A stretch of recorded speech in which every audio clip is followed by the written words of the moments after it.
You are most welcome, friends, in this grammar class of our summer coaching classes BEAD. Friends, today, without wasting any time, come to the point. Today, we are going to see how to convert an interrogative sentence of perfect future tense into passive voice. Okay, friends, have a look at the whiteboard. And friends, come to the point. Let's explain in Marathi. बाळांनो, आज आपल्याला बघायचं आहे perfect future tense, प्रश्नार्थक वाक्य. Perfect future टेन्सचं प्रश्नार्थक वाक्य कशा प्रकारे passive voice मध्ये केलं जातं. तर बघा मित्रांनो, उघडा डोळ्यांनी बघा. या ठिकाणी मी स्ट्रक्चर लिहिलेलं आहे येस नो टाइपचं. Shall oblique will plus subject plus have plus PP plus object. हे आहे येस नो टाइपचं स्ट्रक्चर. या ठिकाणी मी एक उदाहरण दिलेले आहे. शॅल विल पैकी विल आहे, सब्जेक्ट म्हणून ही आहे, हॅवला हॅव, पीपी म्हणून काय आलं कॉट, आणि या ठिकाणी ऑब्जेक्ट म्हणून काय आलेले द टायगर. अशा प्रकारे या ठिकाणी द टायगर हे ऑब्जेक्ट आलेले. बघा आपल्याला या शाल किंवा विल पैकी कशाने सुरुवात करायची. काल तुम्हाला सांगितलं शाल कुठे घ्यायचं आणि विल कुठे घ्यायचं. फक्त कर्म म्हणून मी आलं तर त्याच्यापुढे शाल, आणि कर्म म्हणून अस आलं तर त्याच्यापुढे त्याचं वी होत आहे, त्याच्यापुढे शाल येतं, बाकी कुठेही विल. म्हणून या ठिकाणी आपल्याला कशाने सुरुवात करावी लागेल, विलने. आता ठेवायचे ऑब्जेक्ट. ऑब्जेक्ट इथं काय आलं होतं, द टायगर. हा हे बघा, हे कॉट पीपी आहे, द टायगर हे ऑब्जेक्ट आहे. ते टायगर उचला, तिथला टायगर उचला आणि इथं ठेवलं. आता बघा आपल्याला काय ठेवायचे, हॅव ठेवायचे. हॅवच्या पुढे सूत्रात बघा काय ठेवायचे, बीन, त्याच्या पुढे पीपी. आता या काळामध्ये पीपी आलेलंच असतं. परफेक्ट काळ म्हणलं की त्याच्या ऍक्टिव्ह व्हॉइस मध्ये सुद्धा पीपी असतंच. त्याच्या पुढे बाय आणि सब्जेक्ट आला होता ही, हिचा बदल होतो हिम. कसं झालं ते कळलं का. परत एकदा बघा, अर्ध्या मिनिटाच्या आत सांगतो तुम्हाला. या ठिकाणी शाल विल पे काय घेतलं, विल, त्याच्या पुढे ऑब्जेक्ट घेतलं. या वरच्या वाक्यात ऑब्जेक्ट काय आलं, द टायगर. म्हणून हे टायगर तसंच तसं इथं. त्याच्या पुढे हे बघा, हॅवला हॅव, त्याच्या पुढे हे बीनला बीन, त्याच्या पुढे हे पीपी, आणि त्याच्या पुढे हे बाय, आणि त्याच्या पुढे हे सब्जेक्ट, आणि शेवटी क्वेश्चन मार्क. बघा हे टायगर हे काय आहे, ऑब्जेक्ट आहे. हे झालं येस नो टाइपचा प्रश्न. आता आपल्याला पटकन काय करायचंय की डब्ल्यूएच टाइपचा पण प्रश्न बघायचा लागेल. काय डब्ल्यूएच मध्ये बघा, फक्त हे डब्ल्यूएच चा वर्ड आलेला असतो, ह्यामध्ये व्हेन आलेले आहे, तर हे व्हेनला व्हेन तसं तसं. आता व्हेनच्या पुढे शाल विल पैकी आपल्याला या ठिकाणी पॅसिव्ह व्हॉइसचं स्ट्रक्चर लिहायचं विसरलेलो मी. परंतु पॅसिव्ह व्हॉइसचं जे स्ट्रक्चर आहे ते मी तुम्हाला इथं पटकन लिहून दाखवतो. पॅसिव्ह व्हॉइसचं स्ट्रक्चर बघा या ठिकाणी मी इथं लिहून दाखवतो. पॅसिव्ह व्हॉइसचं स्ट्रक्चर आहे बघा, WH word plus shall oblique will plus object plus have plus been plus PP plus by plus subject. हे माझ्याकडून विसरलं होतं लिहिण्यात अगोदर, वेळ जाऊन म्हणून लिहित होतो, बाकी काय नाही. या ठिकाणी बघा हे ऍक्टिव्हचं स्ट्रक्चर होतं, हे पॅसिव्हचं लिहायचं राहिलं होतं माझ्याकडून, मी लिहिलेलं आहे या ठिकाणी. बघा डब्ल्यूएच वर्ड जसं तसा काय आलेलं, डब्ल्यूएच वर्ड इथं व्हेन आलेलं आहे. बघा व्हेनला व्हेन, शाल विल पैकी काय येणार, विलच येणार इथे, कारण की ऑब्जेक्ट म्हणून काय आलेले, द वर्क. बघा व्हेन विल द वर्क इथपर्यंत आलो आपण. बघा ऑब्जेक्ट. आता काय की हॅवला हॅव, त्याच्या पुढं बीनला बीन. आता पीपी, पीपी म्हणून काय आलं इथं, फिनिश्ड, आणि त्याच्या पुढे बायला बाय, आणि देचा बदल काय असतो, देन. हे झालं डब्ल्यूएच वर्ड. डब्ल्यूएच वर्डचं पॅसिव्ह झालं. अशा प्रकारे हे येस नो टाइप. हे कसं कळलं, दुसरं परत एक सांगितलं, लक्ष द्या. हे ऍक्टिव्ह व्हॉइसचं डब्ल्यूएच वर्ड आहे. WH word plus shall oblique plus subject plus have plus PP plus object. ह्याला या ठिकाणी उदाहरण आलं होतं, डब्ल्यूएच वर्ड व्हेन आलं होतं, शाल विल पैकी विल आलेले, सब्जेक्ट म्हणून दे आला होता, हॅवला हॅव, पीपी म्हणून फिनिश्ड, आणि ऑब्जेक्ट म्हणून काय आलं, द वर्क. हे वाक्य आपण काय केलं, या सूत्रानुसार पॅसिव्ह केलं. हे सूत्र लिहायचं विसरलो होतो, मी इथं लिहिलेलं आहे, नीट बघा. डब्ल्यूएच वर्डला डब्ल्यूएच वर्ड जसा तसा, त्याच्या पुढे शाल विल पैकी विल, कारण की द वर्क हे ऑब्जेक्ट आहे. बघा त्याच्या पुढे ऑब्जेक्टला ऑब्जेक्ट द वर्क, त्याच्या पुढे हॅवला हॅव, त्याच्या पुढे बीनला बीन, पुढे पीपी काय फिनिश्ड आलं तर फिनिश्ड, त्याच्या पुढे बाय, आणि सब्जेक्ट देम. हे झालं. अशा प्रकारे हे झाले एस नो टाइप आणि डब्ल्यू एस टाइप. या ठिकाणी मी तुम्हाला 6 वाक्य लिहिले होते, परंतु आता याचे नंबर चेंज करतो मी. बघा 5 झाले. तर या ठिकाणी हे जे वाक्य दिलेले आहेत बघा, shall I have bagged the crystal award. Bagged हा शब्दाचा अर्थ माहिती तुम्हाला, बॅग म्हणजे पटकावली. बघा हा एक अर्थ आणि बॅग म्हणजे पिशवी एक अर्थ. तर या ठिकाणी हे पहिलं वाक्य आहे, shall I have bagged the crystal award. दुसरं आहे, why will they have arrested the leader. तिसरं आहे, who will have answered the question. आणि चौथं, will they have defeated China. आणि पाचवं, what will America have done next year. तुम्हाला माहिती आहे who च्या आणि what च्या वाक्यात काय करायचं तुम्हाला सांगितलं आहे. who आलं तर by whom करायचं असतं, what आलं तर what चं ऑब्जेक्ट म्हणून whatच घ्यायचं असतं. आपण पटकन याच्या पुढचा काळ जो आहे त्याचं काय करणार आहोत, त्याचं पॅसिव्हचं स्ट्रक्चर लिहून देणार आहे. आणि या ठिकाणी बघा हे जे वाक्य आहेत, हे वाक्याचं तुम्हाला म्हणलं की लिहून झालं नसलं तर काय करायचं, स्क्रीनशॉट मारून घ्यायचा आणि स्क्रीनशॉट मारून त्या ठिकाणी पुन्हा तुम्ही घरी वहीवर वाक्य लिहिले तरी चालतील. ठीक आहे. मी आता हे पुसून टाकतो.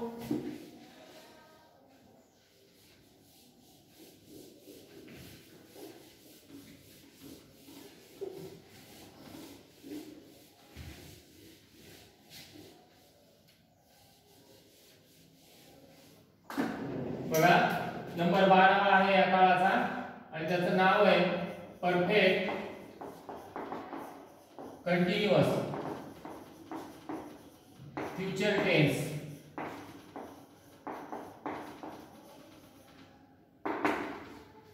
याचं ऍक्टिव्ह व्हायचं सूत्र आहे. अगोदर एस नो टाइप लिहितो.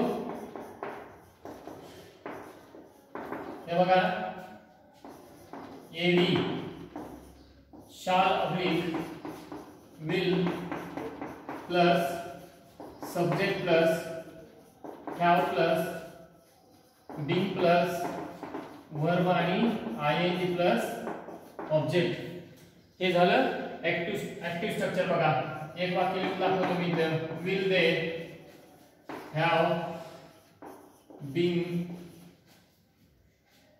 will they have been wasting the time. वाक्य काय का असं बघायचं आपल्याला. याचं पॅसिव्ह मध्ये काय होतं माहिती आहे तुम्हाला, माहिती आहे सगळ्यांना. याचं काय होत असतं, नो पॅसिव्ह होत असतं. म्हणजे याचं पॅसिव्ह होत नाही, याचं पॅसिव्ह होत नाही. अशा प्रकारे आपण हा एक काळ बघितलेला आहे. आणि ताबडतोब आपल्याला आणखीन एक काळ बघायचा आहे आणि तो काळ कोणता आहे, कंडिशनल. तर मी या ठिकाणी हे पुसून टाकतो खालचं वाक्य लिहिले आणि ताबडतोब कंडिशनलचे काही वाक्य घेतो. कंडिशनल म्हणजे कितवा माहिती आहे तुम्हाला, कंडिशनल म्हणजे कितवा काळ आहे. हा काही जणांच्या लक्षात आलं असं 13वा काळ. आता 13वा काळ कुणी त्याला दुष्काळ म्हणतं, काय म्हणायचं ते म्हणा, परंतु हा 13वा जो काळ आहे तो काळ कंडिशनल म्हणजे परिस्थितीजन्य काळ. तर याला या ठिकाणी मी इथंच लिहितोय बघा 13वा conditional tense, CONDITIONAL conditional tense. याला मराठीमध्ये परिस्थितीजन्य काळ. आता याचं मी अगोदर काय करतोय, येस नो टाइप ऍक्टिव्ह व्हायचं स्ट्रक्चर लिहितोय. बघा याच्यात can, could, may, might, must, should, would plus subject plus verb plus object. इथं लिहितोय, फक्त ऑब्जेक्ट राहिलं होतं लिहायचं. हे बघा काही इकडेच लिहू, या ठिकाणी लिहितोय इथं ऑब्जेक्ट. हे झालं ऍक्टिव्ह व्हायचं. एक वाक्य पण लिहून दाखवतो मी इथं तुम्हाला. शुड he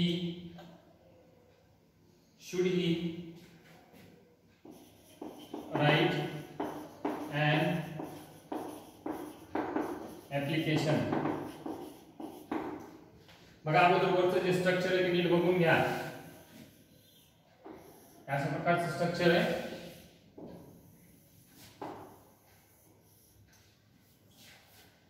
आता याचा पॅसिव्ह स्ट्रक्चर लिहून दाखवतो तुम्हाला मी इथं. पॅसिव्ह स्ट्रक्चर मध्ये अशाच प्रकारे can, could, may, might, must, should, would plus object plus be plus PP plus by plus subject आणि क्वेश्चन मार्क. दुसऱ्या पेनाने पेन थोडा फेट चालायला लागला. हे सूत्र आहे. आता बघा या ठिकाणी हे दिलेल्या वाक्यामध्ये can, could, may, might, must, should, would पैकी काय आलेले? शुड आले. त्याच्यापुढे सब्जेक्ट म्हणून काय आलेला आहे? ही. वर्बचं पहिलं रूप काय आले? बघा या ठिकाणी वर्बचं पहिलं रूप आलेलं असतं. काय आले? पहिलं रूप राईट आणि त्याच्यापुढे ऑब्जेक्ट आले आणि ऍप्लिकेशन. आता पॅसिव्ह करताना हे सूत्र बघा कॅन, कुड, मे, माइट पैकी काय आले? तर शुड आले. म्हणून आपल्याला याचं उत्तर लिहिताना तेव्हा शुड ने सुरुवात करावी लागेल, कारण की एवढ्यापैकी वाक्यात शुड आले दिलेले आहे. शुड. आता एवढ्यापैकी ठेवल्यानंतर आपल्याला काय ठेवायचं? ऑब्जेक्ट. ऑब्जेक्ट काय आलेलं आहे याच्यात? An application. An application. इथपर्यंत कळलं का? इकडे लक्ष द्या. एवढ्यापैकी कॅन, कुड पैकी काय आलं होतं? शुड आलं होतं, म्हणून शुडला शुड. त्याच्यापुढे एवढ्यापैकी झालं तर ऑब्जेक्ट. ऑब्जेक्ट काय आलं? An application. त्याच्यापुढे कोणता शब्द ठेवायचा? आता बी ठेवायचे. बी आणि बीच्या पुढे पीपी. राईटचं पीपी काय होतं? रिटर्न. आणि त्याच्या पुढे बायला बाय आणि सब्जेक्ट काय आला? ही. हीचा बदल काय होत असतो? ही होतो आणि हे प्रश्नार्थक चिन्ह. हे झालं काय? शुड झालं ते कळलं का? तेव्हा इथे शुड आलं. एवढ्यापैकी काय आलं? इथे शुड, म्हणून हे शुडला शुड. त्याच्या पुढे ऑब्जेक्ट. दिलेल्या वाक्यात ऑब्जेक्ट काय आलं? एन ऍप्लिकेशन, म्हणून हे ऑब्जेक्टला ऑब्जेक्ट. त्याच्या पुढे सूत्रात काय दिलंय? बी. हे बी ला बी. त्याच्या पुढे सूत्रात काय दिलंय? पीपी.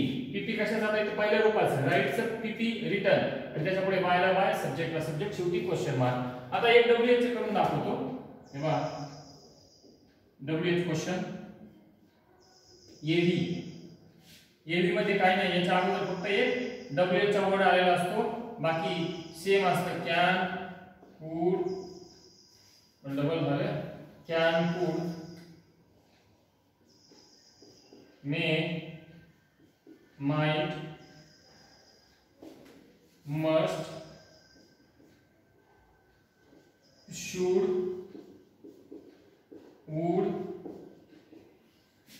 त्याच्यापुढे वर्बचं एक मिनिट. त्याच्यापुढे सब्जेक्ट. त्याच्यापुढे वर्बचं पहिलं रूप प्लस ऑब्जेक्ट. हे झालं डब्ल्यूएचचं क्वेश्चन. हे झालं डब्ल्यूएचचं क्वेश्चन. Active voice. एक वाक्य लिहून दाखवतो. व्हाय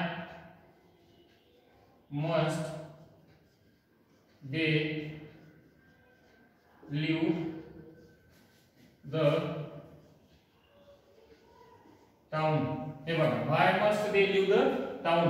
डब्ल्यूएच वरून काय आलं? व्हाय. एवढ्यापैकी काय आले? मस्ट. सब्जेक्ट म्हणून काय आलाय? दे आणि त्याचं क्रियापदाचं पहिलं काय आले? लिव्ह आणि ऑब्जेक्ट म्हणून आले? The town. आता याचं पॅसिव्ह बघा. पॅसिव्ह सूत्र करून दाखवतो मी. या ठिकाणी लिहून ठेवतो. पॅसिव्ह सूत्रामध्ये WH word plus can, could, may, oblique might, oblique must, oblique should, oblique would. त्याच्यापुढे ऑब्जेक्टला ऑब्जेक्ट, त्यापुढे बी, त्याच्यापुढे पीपी, त्याच्यापुढे बाय आणि त्याच्यापुढे सब्जेक्ट आणि शेवटी क्वेश्चन मार्क. बघा आता हेच वाक्य मी करून दाखवतो. बघा डब्ल्यूएचचा वर्ड काय आलेला इथं? व्हाय आलेला आहे. व्हाय. व्हायला व्हाय. एवढ्यापैकी काय आले? मस्ट आले. हे मस्टला मस्ट. आता मात्र तुम्हाला बघा इथं काय ठेवायचं? ऑब्जेक्ट. ऑब्जेक्ट काय आलेलं आहे इथं? The town. त्याच्यापुढे काय? बी आणि बीच्या पुढे काय? वा बी. बीच्या पुढे पीपी. पीपी. लिव्हचं पीपी काय होतं? लेफ्ट होतं. लेफ्ट. आणि त्याच्या पुढे बाय आणि देचा बदल काय होत असतो? देव आणि शेवटी क्वेश्चन मार्क. बघा इकडे व्हायला व्हाय. एवढ्यापैकी काय आलं होतं? मस्ट. मस्टला मस्ट. त्याच्या पुढे सूत्रात बघा ऑब्जेक्ट, ऑब्जेक्ट काय अर्थ घटावून, सूत्रात बघा त्यापुढे बी, हे बी ला बी, सूत्रात काय त्यापुढे पीपी, हे पीपी ला पीपी, कशाचं पीपी या लिव्हचं लेफ्ट होत असतं, त्याच्या पुढे बाय ला बाय आणि देचा बदल देम, हे झालं पॅसिव्ह व्हॉइस. तर हे कळलं का कसं केलं ते? हे कंडिशनल टेन्स होता, हा कंडिशनल टेन्स. आपण त्याचं प्रश्नार्थक वाक्य बघतोय ऍक्टिव्ह मधून पॅसिव्ह मध्ये. दोन्ही वाक्य बघितलं आपण, येस नो टाईप आणि डब्ल्यूएस टाईप. आता तुम्हाला घरी करण्यासाठी मी काही वाक्य देतो.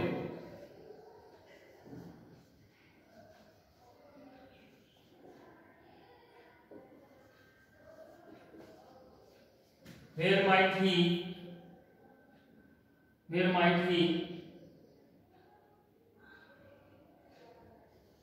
put the purse? Where might he put the purse? या ठिकाणी खूप गरमी होत आहे, त्यामुळे मी घाम पुसून घेतो अगोदर. तुम्हाला तर माहितच आहे गरमीचे दिवस आहेत, फॅन लावता येत नाही कारण की आपल्या व्हिडिओमध्ये आवाज येतो फॅनचा. आणि दुसरी गोष्ट बाळांनो, जेवढे बी आपले व्हिडिओ आहेत ना, हे सगळे व्हिडिओ अनकट आहेत, कारण की याला कसल्याही प्रकारचं एडिटेशन केलेलं नाही.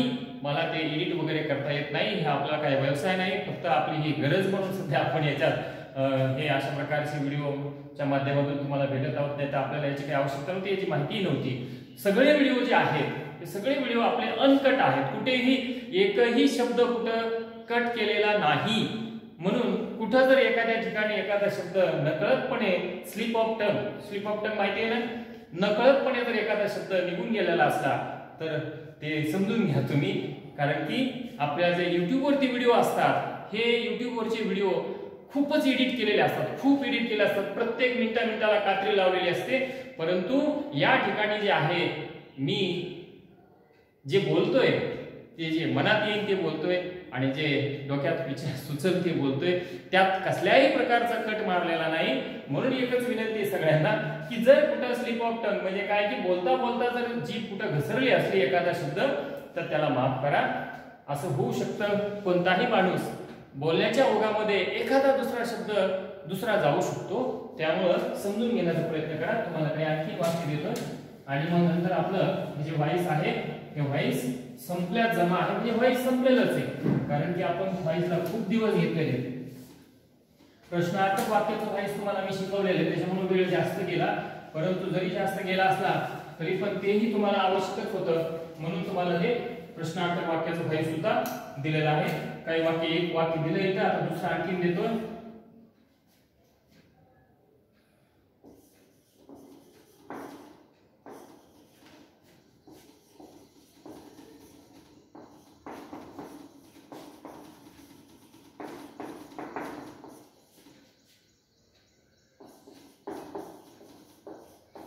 बघा, could he break, BREAK, break the rules of college.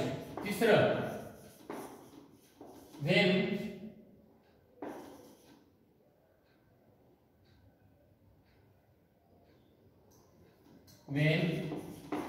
would she, when you see bag the award. When we see bag, bag हे क्रियापद आहे ना, BAG बॅग, बॅग हे एक वर्ब आहे, बॅगड बॅगड असं तिसरं. आता चौथं वाक्य, who might tell them. बघा, पाचवं,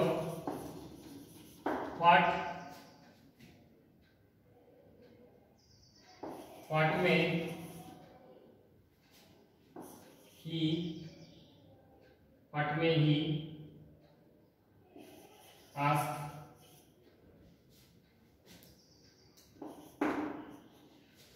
आणखी एक घेतो सहावं, may I solve these problems. May I solve these problems. हे अशा प्रकारचे वाक्य जे झाले ते तुम्ही मी बाजूला सरकतो याचे स्क्रीनशॉट मारून तुम्ही घरी वाक्य सोडवू शकता. अशा प्रकारे आपलं व्हॉइस संपलेलं आहे. ज्याला कुणाला जिथं कुठं काही अडचण आलेली असेल तिथं तुम्ही मला विचारू शकता. कॉमेंट बॉक्समध्ये तुम्ही तिथं सांगू शकता अशी अडचण आहे. आता काही जणांचं म्हणणं होतं की लाईव्ह स्ट्रीमिंग करावं, परंतु लाईव्हला सांगितलं काही अडचण येते. आणि हे जे वाक्य दिलेले आहेत हे वाक्य घरी करीत चला, म्हणजे तुम्हाला येतंय का नाही ते मला बी कळेल. आणि विशेष करून काय करा, वाक्याची उत्तरं किंवा वाक्य आणि उत्तरं काय करा कॉमेंट बॉक्समध्ये करा, म्हणजे तुम्हालाही करायला त्याला काही ताण वाटणार नाही. आता मोबाईल हाताळायचं म्हणलं आपल्याला त्याचा काही ताण वाटत नाही, परंतु अभ्यास करायचं म्हणलं की लागली झोप यायला लागते. पुस्तक घेतलं की डोळे जातात काही लोकांचे, तर काय करावं आपल्याला. म्हणून सांगायला लागलो की कॉमेंट बॉक्समध्ये जरी आन्सर केले तरी टाकले तरी चालतील, मी बघते. ठीक आहे. That's all today friends. In this way we have finished a voice statement, means assertive as well as interrogative as well as imperative sentence. आपण assertive, interrogative आणि imperative sentence सर्व प्रकारचं व्हॉइस संपवलेलं आहे. जर कुणाला त्याच्यात कसलीही शंका असली तीळ मात्र बी, तर तुम्ही मला कॉल करून डायरेक्ट विचारू शकता की मला सर हे समजलं नाही, मला हे सांगा. मी तुम्हाला कॉलवरती समजून सांगेल, किंवा आता थोडंसं डिले झाले एखाद्याला वैयक्तिक भेटून सांगायचं म्हणलं तरी सांगू शकतो, काही प्रॉब्लेम नाही. आणि मगाशी सांगितल्याप्रमाणे की व्हिडिओ अनकट आहेत, त्यात कुठं जर एखादी मिस्टेक झाली असली तर समजून घ्या. ठीक आहे. धन्यवाद व्हिडिओ पाहिल्याबद्दल. पाहत राहा, आवडला तर लाईक करत राहा आणि त्यासोबत शेअर बी करत राहा. आणि ज्यांनी कुणी नवीन जॉईन केला आहे त्यांनी सबस्क्राईब केलं नसलं तर सबस्क्राईब करा, कारण की सबस्क्राईब केल्यामुळे तुम्हाला काही त्याचं नुकसान होणार नाही, तुम्हाला त्याचे पैसे पडणार नाहीत आणि मला फार मोठा काही फायदा होणार नाही. फक्त होईल तर काय होईल की युट्यूबवाल्यांना वाटेल की हा एक नवीन चॅनल सुरू आणि चांगल्या प्रकारे चालायला लागले, एवढाच फरक असतो, बाकी काही नाही. आणि आम्हाला एक समाधान कशाचं की बाबा एखादा सबस्क्रायबर वाढला, बाकी काही नाही. तर ठीक आहे. धन्यवाद पुन्हा एकदा. एवढे दिवस तुम्ही व्हॉइस शिकवण्या, मी जे एवढे दिवस जे घेतले व्हॉइसला तेवढे तुम्ही सहन केल्याबद्दल मी पुन्हा एकदा थँक्यू म्हणतो. Very much thank you. That's all. Okay. Bye bye till then.